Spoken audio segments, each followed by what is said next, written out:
Hello दोस्तों, मुझे उम्मीद है आप इस कोविड काल में बिल्कुल स्वस्थ होंगे। आज हम पढ़ने जा रहे हैं कुछ वर्ड, इंपॉर्टेंट वर्ड्स। आप इन्हें सिनोनिम कह सकते हैं, आप इन्हें एंटोनिम्स कह सकते हैं। हम एक्चुअल में वर्ड मीनिंग समझने जा रहे हैं और ये वर्ड काफ़ी आपकी हेल्प करने वाले हैं आपके एग्जाम्स के अंदर, आपके स्कूल लाइफ के अंदर। चलिए फर्स्ट वर्ड देखते हैं हमारे सामने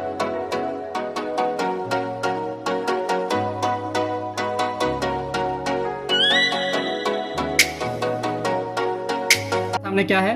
atheist. Atheist is the person, ये वो इंसान होता है जो भगवान में विश्वास नहीं रखता है। A person who does not believe in the existence of God. नास्तिक आप इसे हिंदी में बोलते हैं, ठीक है। तो अथीस्ट वह इंसान हो गया जो इंसान भगवान में बिलीव नहीं रखता, वो ये मानता है भगवान नाम की कोई चीज़ एग्जिस्ट नहीं करती है, उसे आप हिंदी में बोलते हैं नास्तिक। अ person who doesn't believe in the existence of God. Second word हमारे सामने है ऑटोक्रेसी।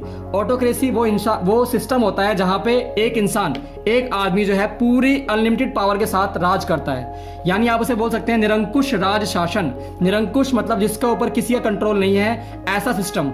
आप एग्जांपल ले सकते हैं इसका हिटलर का, जर्मनी का। जर्मनी में ऑटोक्रेसी आ गई थी एक बार, ठीक है। तो government by one man who has unlimited power.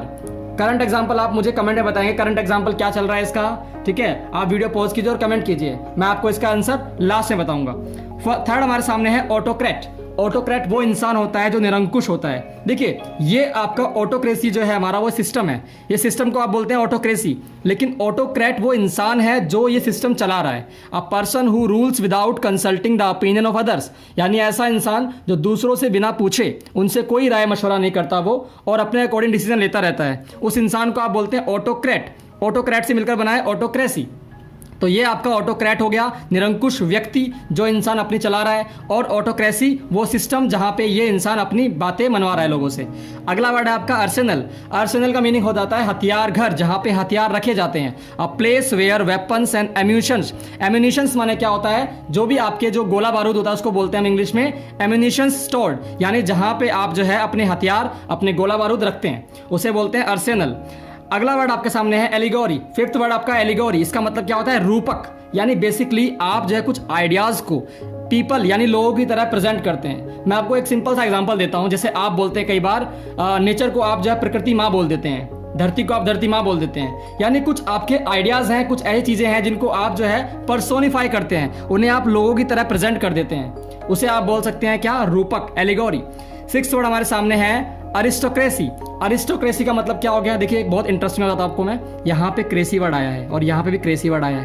Cracy जहाँ पे आ जाता है उसका मतलब ये है एक सिस्टम, एक ऐसी राज्य व्यवस्था। यहाँ पे ऑटो यानी ऑटोमेटिक, वो इंसान अपने अकॉर्डिंग चले जा रहा है, ऑटोमेटिक काम कर रहा है। अरिस्टोक्रेसी, अरिस्ट माने होता है ऐसे लोग जो नोबल हैं, जो रिच हैं, जो नोबल हैं या रिच हैं, यानी ऐसा सिस्टम, ऐसी गवर्नमेंट जो वहाँ के नोबल लोग चला रहे हैं। नोबल मतलब थोड़े पढ़े लिखे, थोड़े समझदार, और रिच अमीर लोग। इलाइट माने क्या होता है? सभ्य लोग। बेसिकली ये सारे लोग मिलकर जो है गवर्नमेंट को चला रहे हैं, उन्हें आप बोलते हैं, उस सिस्टम को आप बोलते हैं अरिस्टोक्रेसी। अब अगर इसी से आप एक वर्ड बनाए अरिस्टोक्रेट, जैसे यहाँ पे ऑटोक्रेट था वैसे ही आपका अरिस्टोक्रेट बन जाएगा, वो इंसान जो इस कैटेगरी में आता है। सेवंथ वर्ड हमारे सामने है ऑटोबायोग्राफी। देखिए ऑटो का मतलब होता है ऑटोमेटिक, मतलब अपने आप कोई चीज हो जाती है। जब आत्मकथा, a life story of a person written by self, यहाँ पे एक वर्ड आया सेल्फ। तो सेल्फ वर्ड काफी इंपॉर्टेंट है इसमें, क्योंकि ऑटोबायोग्राफी की बात हो रही है यहाँ पे। अगर ये सिर्फ बायोग्राफी लिखा होता तो आप यहाँ पे लिखते a life of a story of a person. अब उसे किसने लिखा है ये मैटर नहीं करता, लेकिन अगर उस बायोग्राफी को यानी उस आत्मकथा को उस इंसान ने खुद लिखा है बाय सेल्फ, तो आप उसे बोलेंगे ऑटोबायोग्राफी। एट्थ वर्ड हमारे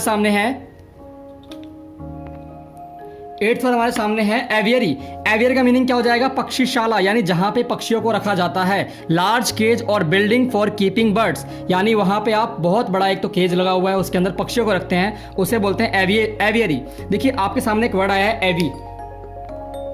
जो वर्ड हमारे सामने है एवी, ये जो आपका एवी वर्ड है इसका मतलब पक्षियों से होता है, उड़ने से होता है। जैसे आपने वर्ड सुना होगा एविएशन इंडस्ट्री। एविएशन इंडस्ट्री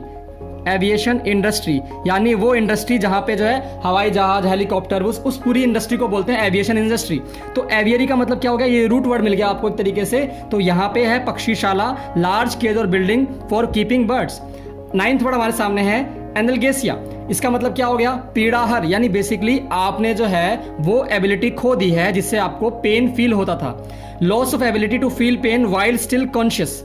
यानी आप कॉन्शियस हैं, आप बेहोश नहीं है। कॉन्शियस माने क्या होता है? होश में होना, यानी आप होश में हैं, उसके बावजूद आपने जो है ये एबिलिटी खो दी है कि आपको पेन फील नहीं हो रहा, उसे बोलते हैं एनाल्गेशिया। 10th वर्ड हमारे सामने एल्ट्रिस्ट। एल्ट्रिस्ट वो इंसान है जो दूसरों का भला करता है बिना किसी स्वार्थ के, परोपकारी, a person who thinks selfishlessly for others, यानी वो इंसान दूसरों का भला करता है बिना स्वार्थ के, मोटिव के। 11th वर्ड हमारे सामने है एनार्की।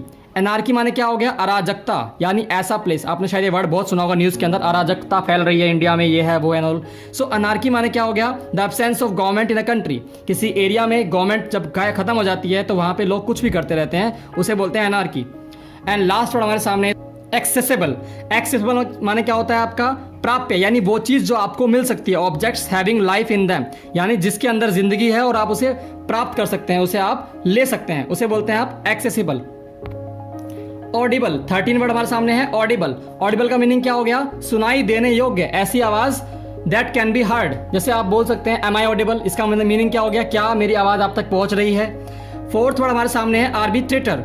आर्बिट्रेटर वो इंसान होता है जो दो लोगों के बीच में जो है लड़ाई झगड़े को सुलझाता है। जैसे a person who was chosen और appointed by parties in controversy to decide their difference, यानी कंट्रोवर्सी माने क्या हो गया? उनके बीच में जो है मतभेद है, उस मतभेद को हल करने के लिए, उनके डिफरेंसेस को खत्म करने के लिए एक इंसान को चूज किया गया है या फिर उसे अपॉइंट किया गया है उन्हीं पार्टीज के द्वारा। पार्टीज इन द सेंस जिन दो लोगों में झगड़ा हो रहा है। फॉर एग्जाम्पल मान लीजिए ए और बी में झगड़ा हो रहा है और ए और बी ने डिसाइड किया कि हम जो है मिस्टर सी को चूज करेंगे जो हमारे झगड़े को सुलझाएंगे।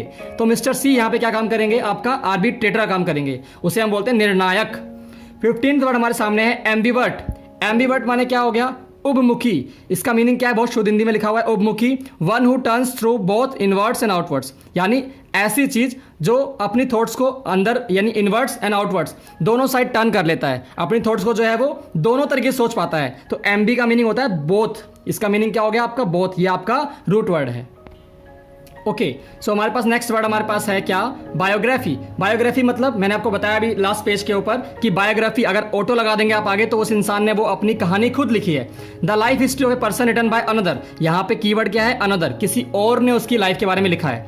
17th वर्ड हमारे सामने है बैंकक्रप्ट। बैंकक्रप्ट कौन इंसान हो जाएगा? इंसॉल्वेंट। ये दोनों ही वर्ड यूज होते हैं, जो इंसान अपना कर्जा नहीं चुका पा रहा है। A person who can't able to pay his debts, वो अपने डेट्स को पे नहीं कर पा रहा। One can't pay off his debts, दिवालिया बोलते हैं उसे हिंदी में हम, यानी वो इंसान अपना कर्जा वापस नहीं कर पा रहा है। 18th वर्ड हमारे सामने है बायगोट। बायगोट वो इंसान जो धर्मांध है, मतलब किसी पर्टिकुलर ओपिनियन को लेके, सिस्टम को लेके, पार्टी को लेके वो पागलों की तरह उससे अटैच्ड है। जैसे आजकल हम जो है वर्ड यूज करते हैं चमचा एंड भक्त वर्ड यूज करते हैं आप, तो अलग अलग वर्ड यूज होते हैं। A person attach to any opinion, system और पार्टी। जब आप किसी पार्टी से, किसी ओपिनियन से, किसी सिस्टम से जुड़ जाते हैं पूरी तरीके से और आप बिल्कुल भी नेगेटिव वर्ड उनके बारे में सुनना नहीं चाहते हैं, तो आपको हम बोल सकते हैं बायगोट। और इंडिया में बहुत सारे लोग बायगोट हैं, इवन मोस्टली लोग बायगोट हैं। आपको ओपन माइंडेड होना चाहिए। नेक्स्ट पे आते हैं हम लोग बोटेनिस्ट। बोटेनिस्ट कौन सा इंसान होता है? वनस्पति वैज्ञानिक, यानी वो इंसान जो वनस्पति यानी पेड़ पौधों को लेकर जो है रिसर्च करता है। One who is well versed in the knowledge of plant, वो इंसान जो प्लांट्स की नॉलेज को लेके बहुत ज्यादा बेसिकली नॉलेज रखता है। अगला वर्ड हमारे सामने है, next word is bureaucracy. Bureaucracy का मतलब क्या हो गया? नौकरशाही, यानी ऐसी गवर्नमेंट जहां पे जो है आपके ऑफिसर्स यानी आपके गवर्नमेंट एम्प्लॉइज काम करते हैं, नेता सिर्फ रूल्स बनाते हैं। A government in which all power is control by the officials. India में सिस्टम नहीं है, यहाँ पे जो है हम काम करते हैं, ऑफिसर्स काम करते हैं, लेकिन सारी पावर अल्टीमेटली पार्लियामेंट के हाथ में है, यानी नेताओं के हाथ में है। 21st वर्ड लिखा हुआ है आपका ब्रैगग्रेट। ब्रैगग्रेट का मतलब क्या हो गया? डींग मारना, ऐसा इंसान जो डींगे मारता रहता है। अ वेन बोस्टिंग फेलो, वो इंसान जो बड़ी बड़ी बातें करता है, डींगे मारता रहता है, उसे आप बोल सकते हैं ब्रैगग्रेट। 22वें वर्ड हमारे सामने है बायएनियल। बायएनियल वो चीज होती है जो साल में 2 बार होती है, द्विवर्षीय, उसे बोलते हैं बायएनियल। ऑकरिंग एवरी 2 ईयर्स, यानी बेसिकली ऑकरिंग एवरी 2 ईयर्स, जो 2 साल में होती है एक बार, उसे बोलते हैं बायएनियल। 23वें वर्ड हमारे सामने है बाइप्ड। बाइप्ड का मीनिंग क्या हो गया? 2 पैरों का। वो एनिमल जो 2 पैरों का है, एनिमल विद 2 फीट्स, उसे बोलते हैं बाइप्ड। एग्जाम्पल सोचिए और कमेंट कीजिए कोई एनिमल जिसके 2 पैर होते हो। 24 में आते हैं बायगैमी। देख ज्ञानी का मीनिंग क्या होता है? विवाह करना। बाय माने 2, तो बायगैमी का मतलब क्या हो गया? 2 पत्नी रखने वाला। The state of having 2 wives और हस्बैंड एट ए टाइम, यानी एक वक्त में 2 पत्नियां या 2 हस्बैंड रखने की प्रथा को बोलते हैं हम, उस शादी को बोलते हैं बायगैमी। आई होप आपको समझ आ रहा है अच्छे से। नेक्स्ट वर्ड हमारे सामने है बिब्लियोफाइल। बिब्लियोफाइल का मीनिंग क्या हो गया? वो इंसान जो पुस्तकों से प्यार करता है। अ पर्सन हु लव्स और कलेक्ट्स बुक, जिसको पुस्तकें पढ़ना, पुस्तकें कलेक्ट करना बहुत पसंद हो, उसे हम बोलते हैं बिब्लियोफाइल। ओके, देखिए फाइल का मीनिंग लव होता है और बिब्लियो माने होता है आपका बुक्स, यानी बुक से प्यार करने वाला। तो ये आपका रूट वर्ड है, जहां फाइल मिल जाए आपको मतलब लव। नेक्स्ट वर्ड हमारे सामने है बायोप्सी। बायोप्सी आपने मेडिकल टर्म में बहुत सुना होगा आपने, यानी ये एक तरीका होता है जिससे आप अपने टिश्यूज के फ्लूइड्स की जांच करते हैं और कोई बीमारी आपको है कि नहीं ये पता लगाते हैं आप। The examination of fluids of tissue taken from a living body to diagnose a disease, यानी आप बीमारी को पता लगाने के लिए उन फ्लूइड्स का यूज करते हैं, उसे हम बोलते हैं बायोप्सी। 27वें वर्ड हमारे सामने है बारबरिज्म। बारबरिज्म का मतलब होता है बर्बरता, state of being uncivilised, ignorant और रूड, यानी जब आप बहुत ज़्यादा जो है बिहेव करते हैं, अनसिविलाइज्ड, इग्नोरेंट बिहेव करते हैं, तो उस सिस्टम को उस प्रोसेस को आप बोल सकते हैं बारबरिज्म। देखिए ये वर्ड कैसे याद कर सकते हैं आप, मैं आपको बस लॉजिक दे रहा हूँ, इसके पीछे कोई भी सच नहीं है। बाबर जो है बहुत ज़्यादा क्रूअल इंसान था, वहाँ से आपका ये बारबर बन गया, ठीक है, बारबरिज्म। आपको याद करने में आसानी रहेगी इससे। नेक्स्ट वर्ड हमारे सामने है कार्डिनल। कार्डिनल का मीनिंग क्या हो गया? प्रमुख, यानी ऑफ प्राइम इंपॉर्टेंस, जो चीज आपके लिए काफी इंपॉर्टेंट है, कार्डिनल। आपने कार्डिनल डाइट सुना होगा। नेक्स्ट हमारे पास है क्रेच। क्रेच का मीनिंग क्या होगा? शिशु गृह, यानी वह जगह, नर्सरी, जहां पर जो है बच्चों को रखा जाता है, उनकी केयर की जाती है। While their parents are at work, जब उनके पेरेंट्स वर्क पे होते हैं। 30 वर्ड हमारे सामने है कॉस्मोपॉलिटन। कॉस्मोपॉलिटन का मीनिंग क्या हो गया? सर्वदेशीय। देखिए कोस्मो माने क्या होता है? पूरा वर्ल्ड, पूरा वर्ल्ड, ब्रह्मांड कह सकते हैं आप। और पॉलिटन मतलब आपके पास उस तरीके से आप उस पूरे ब्रह्मांड के नागरिक मानते हैं खुद को। A person who regards whole world as his country, एक ऐसा इंसान जो पूरे वर्ल्ड को अपनी कंट्री मानता है, उसे बोलते हैं कॉस्मोपॉलिटन। नेक्स्ट वर्ड हमारे सामने है कंपेंसेशन। 31 पे मीनिंग क्या हो जाएगा इसका? हिंदी में मुआवजा देना किसी को। आपने शायद वो वर्ड बहुत सुना होगा, मनी गिवन फॉर रिक्वेशंड प्रॉपर्टी, यानी बेसिकली मान लीजिए आपकी प्रॉपर्टी है और उसे गवर्नमेंट ने एक्वायर कर लिया। कोई खेत था आपका हाईवे के पास और गवर्नमेंट ने कहा हमें यहाँ हाईवे को एक्सटेंड करना है, आपका खेत एक्वायर कर लिया गया है, तो आपको क्या मिलेगा? कंपेंसेशन मिलेगा। यानी जो प्रॉपर्टी आपकी रिक्वायर्ड थी, गवर्नमेंट ने उसे एक्वायर कर लिया, उसके बदले जो पैसा आपको दिया जाएगा उसे आप कंपेंसेशन बोल सकते हैं। 32nd वर्ड हमारे पास है शोफर, यानी ड्राइवर को आप शोफर भी बोल सकते हैं। आई होप आप में से बहुत सारे बच्चों को, बहुत सारे लोगों को ये वर्ड नहीं पता होगा। One who is employed to drive a motor car, यानी आपने मोटर कार ड्राइव करने के लिए जिसको हायर किया है, जिसको आपने एम्प्लॉय किया है, उसे आप शोफर बोलते हैं। 33rd पे आपके सामने वर्ड है क्यूरेटर। क्यूरेटर वो इंसान होता है जो संग्रहालय, यानी जो आपके म्यूजियम का जो है उसकी रक्षा करता है, केयर टेक करता है उसकी, बेसिकली उसको आप बोल सकते हैं curator. A person in charge of A museum. 34th word हमारे सामने है कार्निवोर्स। ये तो आपने शायद बच्चों ने पढ़ा होगा। कार्निवोर्स वो कह सकते हैं आप जानवर होते हैं जो फ्लैश खाते हैं, जो मांस खाते हैं, one who lives on flesh. And 35th और हमारा आज का लास्ट वर्ड है कैनिबल। कैनिबल का मतलब क्या हो गया? वो इंसान जो इंसान को मारे खा जाता है, one who feeds on human flesh, नरभक्षक बोलते हैं आप उसे, नरभक्षक, कैनिबल।